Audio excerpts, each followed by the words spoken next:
Podcast de la série Les réseaux pédocriminels n'existent pas, round 29, le réseau Lambeth. Angleterre. Zoom sur un réseau pédophile niché dans des orphelinats. En Angleterre, les affaires de réseaux pédophiles impliquant des politiciens font vraiment tâche, et personne n'a envie que le scandale n'éclate. Il ne se passe donc rien depuis des mois au sujet de la grande enquête sur l'étouffement des affaires de réseaux VIP. Pendant ce temps, la police continue, elle, d'enquêter sur plusieurs de ces dossiers qui n'arriveront probablement jamais sur le bureau d'un juge.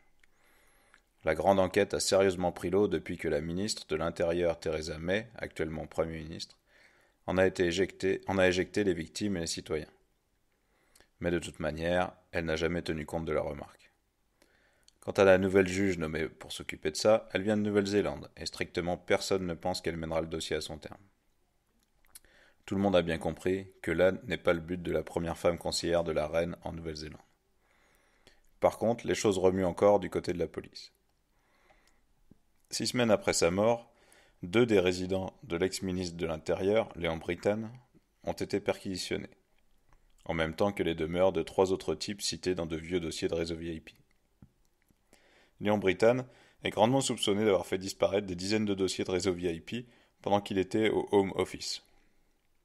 Il est aussi cité comme l'un des visiteurs de l'Elm Guest House, ce bordel fréquenté par des pédophiles conservateurs, par des stars du showbiz et des agents des renseignements notamment. Un autre podcast s'intéresse particulièrement à cette affaire. Brittan est également cité par une victime comme étant l'un des témoins du meurtre d'un mineur lors d'une partouze. Il avait 2 appartements à Pimlico, un complexe de 1215 appartements de standing où un tas de pédophiles vivaient et où des partouzes avaient lieu régulièrement selon plusieurs anciennes victimes. Ces domiciles ont été perquisitionnés récemment ainsi que d'autres. Juste après la police a parlé d'une espèce de donjon retrouvé à Pimlico. Il se demande si une des cellules de l'appartement en question ne servait pas à enfermer les enfants avant les partouzes. Les domiciles de Lord Bramhall, un vétéran du débarquement de 45 et ancien plus haut officier de l'armée anglaise, et de Harvey Proctor, un autre client de l'Elm Guest House, ont aussi été perquisitionnés en même temps. Le réseau de Lambeth. En 97, la presse de ce grand arrondissement du sud de Londres, situé pas très loin de Pimlico, a relaté la découverte d'un donjon de torture au sein même du commissariat. Le dit donjon était tout équipé, avec des menottes, des chaînes, lumières rouges et instruments divers. Ce sont des employés civils de la police qui avaient raconté l'histoire avant de tous se faire virer. Scotland Yard est même passé voir de quoi il retournait. On a donc regardé les nombreux contenus pédopornographiques qui étaient conservés dans le commissariat, ce qui a permis de voir que des enfants des orphelinats des alentours étaient amenés dans ce commissariat pour y subir diverses agressions.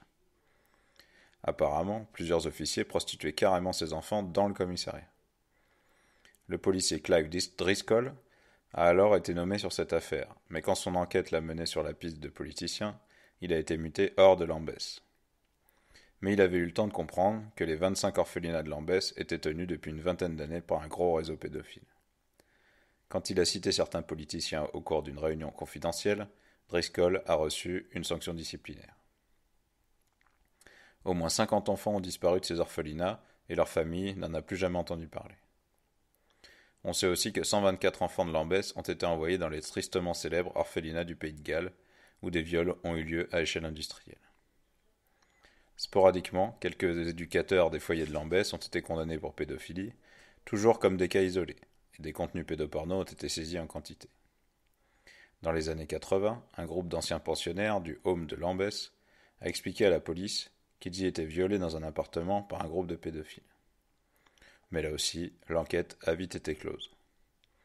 En 93, un certain Bullock Forsyth, un responsable des services sociaux de Lambeth, a été assassiné. Un meurtre qui reste irrésolu, mais sur lequel la police a décidé d'enquêter à nouveau, soupçonnant qu'il soit lié au réseau pédophile local et à Carroll.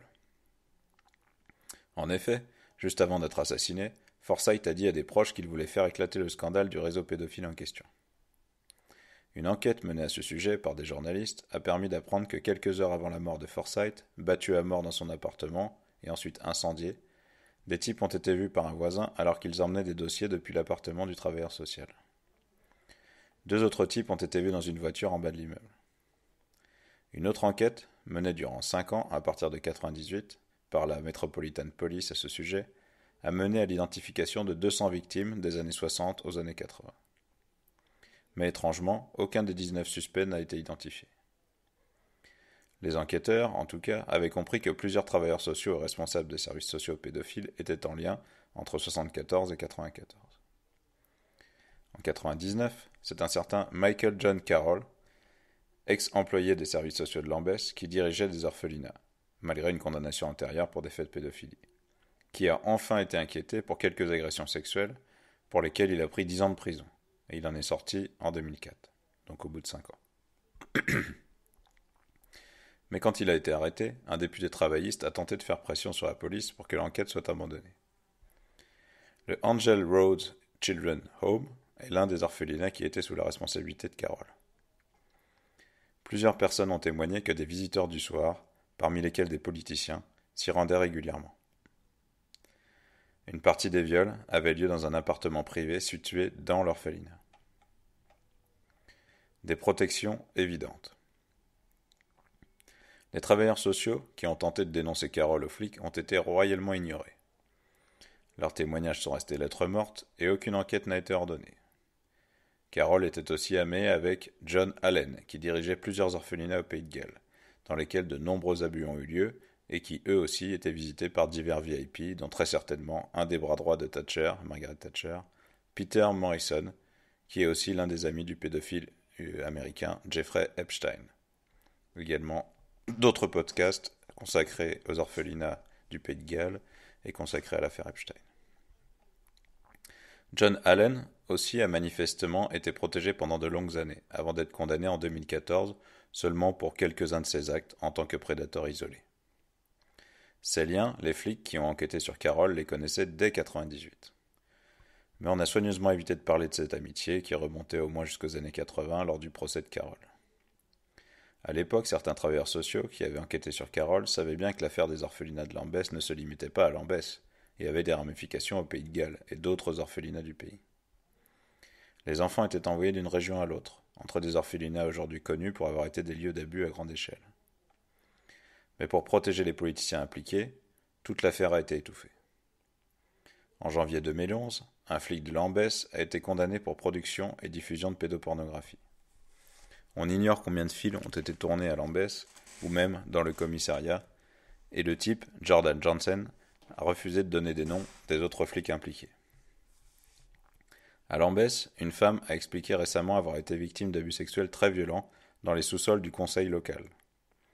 Elle a dit que des enfants étaient présents et violés aussi, ainsi que des animaux. La responsable des services sociaux de Lambeth dans les années 80 était Janet Boateng, la femme d'un député travailliste, qui est cité comme membre d'un réseau pédophile et satanique par plusieurs témoins. Paul Boateng est entré au ministère de la Santé, où il avait en charge les services sociaux et la santé mentale. Puis il a été chargé des questions de l'enfance au ministère de l'Économie. Il dirige aujourd'hui une compagnie militaire privée, Aegis Defence Services. Boateng a été anobli, et manifestement lui et sa famille sont bien protégés. Son fils, accusé d'avoir violé une femme de 23 ans, n'a été condamné qu'à une faible peine. En 2006, il avait déjà échappé à une condamnation pour le viol d'une adolescente en Afrique du Sud. Plusieurs politiciens de Lambeth ont quand même été condamnés pour des faits de pédophilie, comme Susan Smith, qui a pris 18 mois pour avoir agressé une mineure en 1992. Smith, politicienne du Labour, avait été chargée du comité des services sociaux. Mais elle n'hésitait pas à rater des séances pour ses petites parties de sexe avec la mineure. En 2010, c'est un autre conseiller du Labour, Torren Smith, qui a été arrêté pour production et détention de pédopornographie, mais a échappé à une peine de prison ferme. Et on a vu Cyril Smith, dans un autre podcast, le député aux 144 plaintes pour viol et abus sexuels, rester lettre morte, ami de Saville, client de l'Elm Guest House, traîné du côté de Lambeth, pas loin du Parlement. Un appartement de ce secteur a fait partie des cibles d'une enquête menée sur un réseau pédophile VIP auquel appartenait Smith, dont les victimes étaient des gamins des orphelinats ou de jeunes prostituées, ce qui n'était pas si rare à Londres à l'époque, notamment du côté de Piccadilly Circus. Il est clair qu'on n'a levé qu'un coin du voile sur les réseaux de Lambès et ses connexions avec d'autres réseaux, dont celui des VIP. Aujourd'hui, on peut réellement douter, malgré le travail de la police, que les coupables, toujours en vie et toujours en activité, seront punis.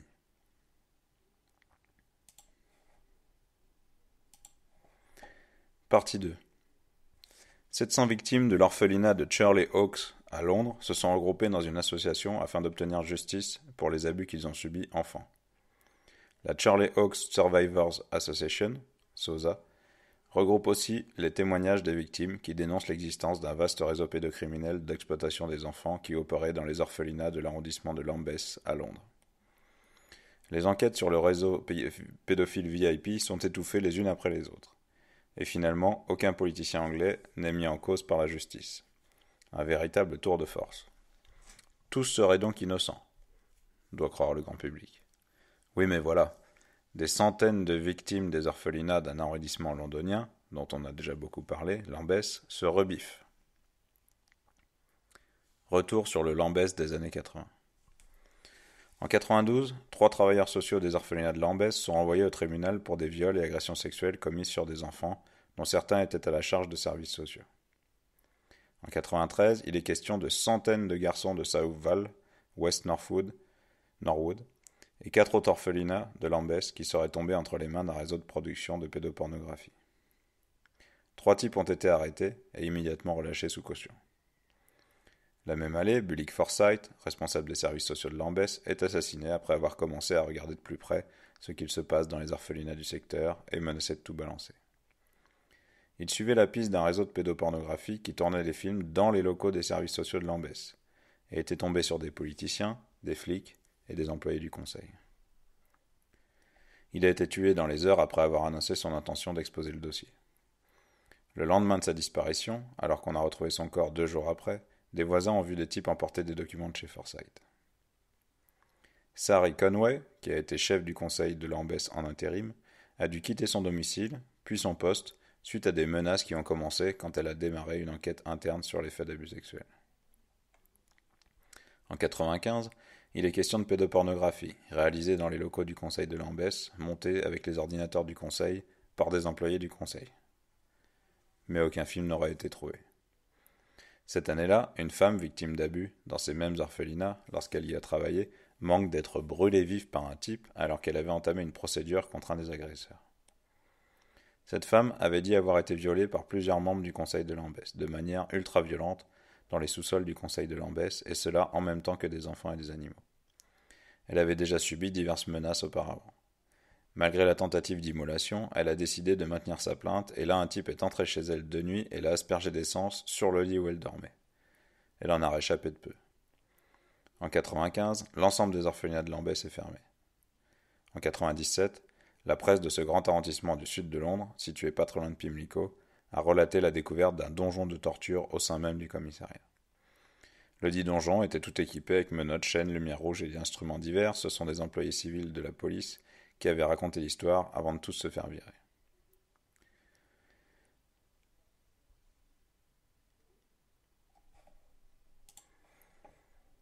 On a donc regardé les nombreux contenus pédopornographiques qui étaient conservés dans le commissariat, ce qui a permis de voir que des enfants des orphelinats des alentours étaient amenés dans ce commissariat pour y subir diverses agressions.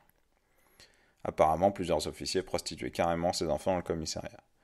Mais finalement, les autorités ont conclu qu'il n'y avait aucune preuve et que des flics étaient impliqués, ni que des abus ont été commis dans le donjon. Le policier Clive Driscoll a alors été nommé sur cette affaire, mais quand son enquête l'a mené sur la piste de politiciens, il a été muté hors de Lambeth. Driscoll avait cependant compris que les 25 orphelinats de Lambeth, sous la responsabilité du conseil local, abritaient un réseau pédocriminel et il avait la liste de suspects, parmi lesquels figuraient des politiciens locaux et nationaux. Je cite : « Il semble que beaucoup de gens haut placés tentent d'éteindre cette enquête, confiant un responsable de la protection de l'enfance en 1998. » Fin de citation. Et Scotland Yard a tout fait pour clore l'enquête de Driscoll au plus vite, pendant que la Metropolitan Police tentait de décrédibiliser une lanceuse d'alerte, Anna Tapsell, qui tentait d'avoir des explications sur le cas d'un certain Michael John Carroll.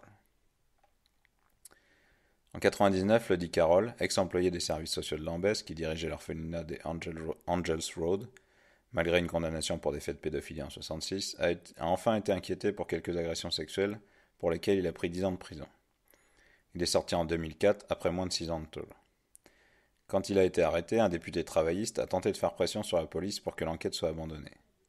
Et quand Carroll est sorti de prison, il est parvenu à payer cash un hôtel pour 725 000 livres sterling et une maison pour 500 000 livres sterling, alors que son salaire à Lambeth était relativement modeste. Une travailleuse sociale de Lambeth, Libby Blake, a expliqué à Driscoll que, je cite, « Carroll était seulement le sommet de l'iceberg. Les orphelinats étaient le terrain de jeu pour les riches et les puissants depuis des années. » Fin de citation. Et selon cette femme, Anna Tapsell était la seule responsable à Lambeth qui allait lui dire la vérité. En 2000, suite à l'opération Middleton, on parle de 40 pédophiles qui travaillaient dans les orphelinats de Lambeth. Tous considérés comme des prédateurs isolés, cela va sans dire. À ce moment, les flics estiment qu'il doit y avoir environ 200 victimes d'abus dans l'affaire des orphelinats de Lambeth. En 14 mois d'enquête, seulement 5 types et 2 femmes ont été arrêtés. À l'époque, certains travailleurs sociaux qui avaient enquêté sur Carroll savaient bien que l'affaire des orphelinats de Lambeth ne se limitait pas à Lambeth, et avait des ramifications au Pays de Galles et dans d'autres orphelinats du pays et de Londres, notamment à Islington. Les enfants étaient envoyés d'une région à l'autre, entre des orphelinats aujourd'hui connus pour avoir été des lieux d'abus à grande échelle. Mais pour protéger les politiciens impliqués, toute l'affaire a été étouffée. En janvier 2011, un flic de Lambeth a été condamné pour production et diffusion de pédopornographie à 4 mois de prison. On ignore combien de films ont été tournés à Lambeth, ou même dans le commissariat, et le type, Jordan Johnson, a refusé de donner les noms des autres flics impliqués. Obtenir justice. Le rêve fou des victimes. L'association des victimes de Charlie Hawks a réussi à gagner au civil, et pas moins de 40 millions de livres sterling seront débloqués par le conseil de Lambeth, donc les contribuables évidemment, en guise de compensation pour les victimes. C'est la plus grosse somme qui a jamais été versée dans ce type de dossier. Même les 160 victimes reconnues des orphelinats du Pays de Galles n'ont touché que 3 millions. Et les 166 victimes officielles de Jimmy Savile n'ont eu que 2,3 millions de livres à se partager, ponctionnés sur ces biens. Un rapport réalisé par l'association sur ce dossier affirme que le réseau pédophile comptait une 60aine de pervers qui se rendaient dans les orphelinats du coin. Médecins, profs, flics, entraîneurs de sport, dont Eddie Heath, un coach de foot cité dans le dossier des pédophiles dans le monde du foot anglais, des employés du conseil de Lambeth ou encore des prêtres. Le dit rapport précise aussi que les responsables du conseil ont étouffé les plaintes et que les flics ont eux aussi couvert le réseau, permettant aux violeurs d'échapper à la justice. Les victimes rappellent d'ailleurs que Carroll ou Leslie Paul, deux pédophiles condamnés pour des faits à Angels Road, un orphelinat géré par le conseil de Lambeth, avaient de nombreux liens avec la Met, la police métropolitaine. Par ailleurs, 48 enfants sont morts, entre 70 et 89, alors qu'ils étaient entre les mains des services sociaux de Lambeth, dont 20 étaient des victimes d'abus à Charlie Hawks, l'un des orphelinats de Lambeth. Les abus auraient commencé à une échelle industrielle dès les années 50. Au fil des années, pas moins de 15 rapports ont évoqué les abus sexuels commis sur les enfants dans les orphelinats de Lambeth. Il ne s'est évidemment rien passé. Le rapport de Sosa, donc de l'association, affirme aussi que Jimmy Savile, qui avait l'habitude de visiter des orphelinats dans tout le pays, a violé des enfants à Charlie Hawks. Il venait le soir ou la nuit, parfois seul, mais souvent accompagné. Les abus n'ont pas eu lieu qu'à Charlie Hawks, qui était un orphelinat géant avec des maisonnettes disséminées dans un grand parc fermé en 1983, mais aussi dans les autres orphelinats de Lambeth, Angels Road ou South Val, qu'on a déjà évoqué, dit le rapport, confirmant par là ce qu'on savait déjà depuis longtemps. Une bonne partie des pédos sont encore en vie et manifestement encore protégés.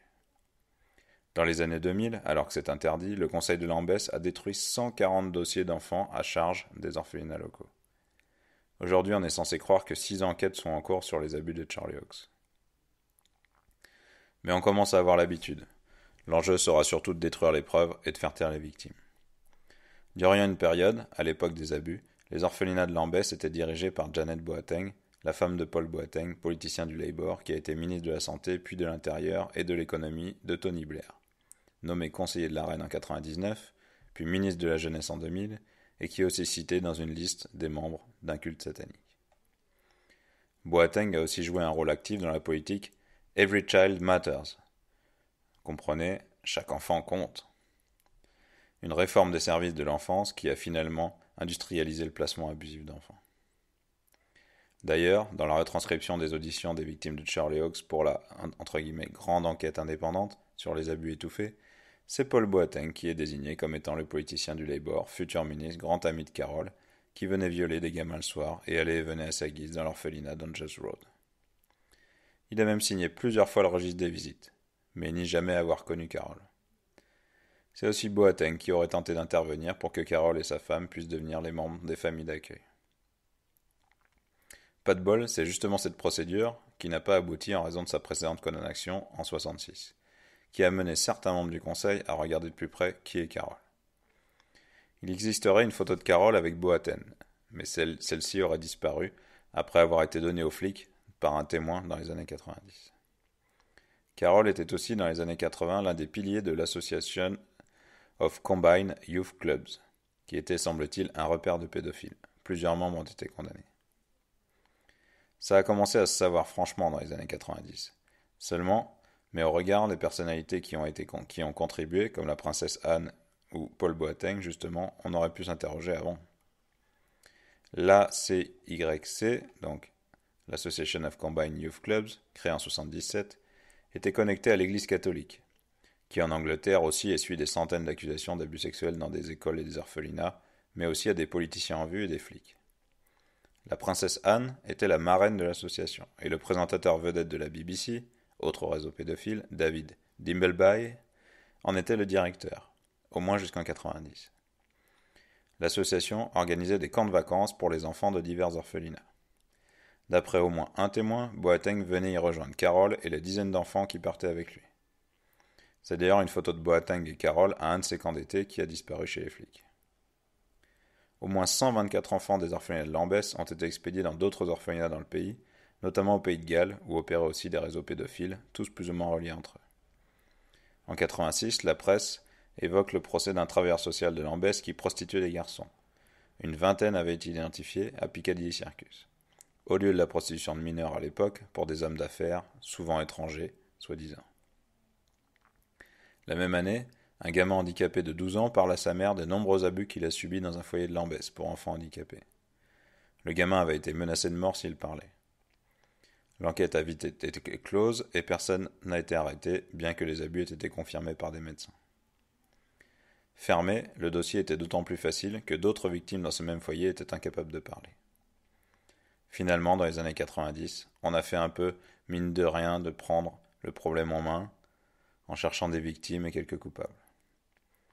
Pendant 10 ans, ça remue un peu en disant qu'il faut une grande enquête, quelques investigations sont même menées, qui n'ont bien sûr abouti à rien. Et aujourd'hui, un écrivain passé par Charlie Hawks, entre 66 et 78, Alex Whittle, a parlé des abus sexuels qu'il y a subis. Des types qui venaient la nuit dans l'orphelinat, des camarades suicidés, des enquêtes qui n'ont rien donné, ou presque. Whittle a dit qu'il était certain qu'un réseau pédophile opérait à Charlie Hawks, qui a fermé en 83, et que les autorités étaient parfaitement au courant.